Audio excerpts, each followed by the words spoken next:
అండి welcome to Giddalur రుచులు. నేను మీ భాగ్యాన్ని. ఈరోజు మనం ఒక యూజ్ఫుల్ హెల్త్ టిప్ గురించి తెలుసుకుందామండి.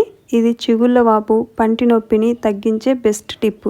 నిత్యం మన వంట ఇంట్లో ఉండే ఇంగ్రీడియంట్స్తో ఈ పేస్ట్ని తయారు చేసుకోవచ్చు. దానికి ఒకసారి ఈ టిప్పును ఫాలో అయ్యారంటే అసలు పంటి సమస్య కానీ చిగురు సమస్య కానీ రాదండి. పేస్ట్ కోసం నేను 1 స్పూన్ పసుపు, 1/4 టీ స్పూన్ వరకు సాల్ట్ని తీసుకుంటున్నాను. తర్వాత 1 స్పూన్ కొబ్బరి నూనె తీసుకుంటున్నానండి. ఈ కొబ్బరి నూనెని స్వచ్ఛమైన కల్తీ లేని కొబ్బరి నూనె తీసుకోవాలండి. ఇప్పుడు ఒక లెమన్ తీసుకొని ఇలా కట్ చేసుకోవాలి.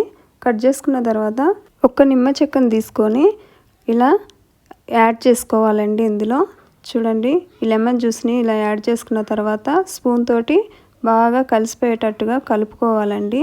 అంతా కలిసిపోయి పేస్ట్ లాగా తయారవుతుంది. చూసారు కదా, ఇలా ప్రిపేర్ చేసుకున్న తర్వాత ఇలా ప్రిపేర్ చేసుకున్న ఈ పేస్ట్ని 3 డేస్ వరకు స్టోరేజ్ చేసుకోవచ్చండి. ఇప్పుడు ఈ పేస్ట్ని ఇలా వేలితోటి తీసుకొని చిగుర్లకి పంటికి బాగా అంటేటట్టుగా రుద్దాలండి.